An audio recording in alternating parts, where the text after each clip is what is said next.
नमस्ते भैया बहनी चाची माई लोगन। आज मैं एक देवी गीत लेके आई हूँ। आप लोगन को अच्छा लगे तो लाइक करना, ये नवरात्र तक सुन लेना।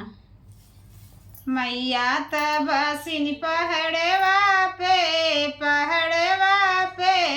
सेवका पुकार जमीनिया से, सेवका पुकार जमीनिया से। मैया तब सिन पहाड़वा पे सेवका पुकार जमीनिया से, सेवका पुकार जमीनिया से। चलियो तू मोरी मयरिया हो, धोई दे तोहरी चरनिया हो। चलियो तू मोरी मयरिया हो,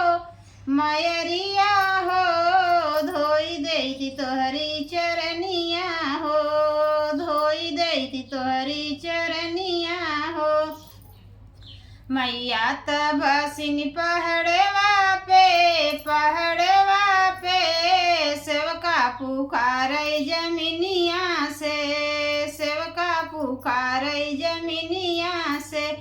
चलियो तू मोरी मयरिया हो,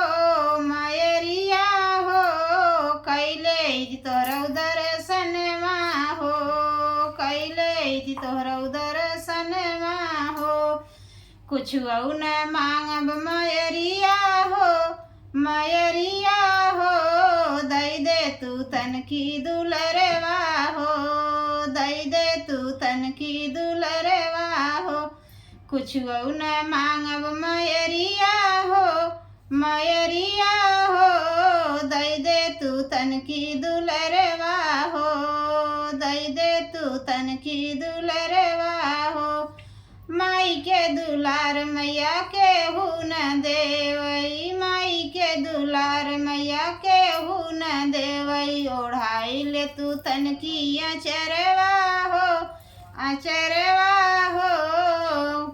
कहीं न मिलई दुलरवा हो।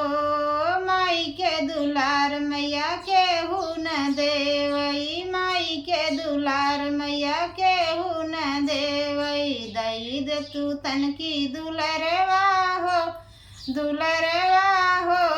ओढ़ाई ले तू तन की अचरवा हो, ओढ़ाई ले तू तन की अचरवा हो, ओढ़ाई ले तू तन की अचरवा हो।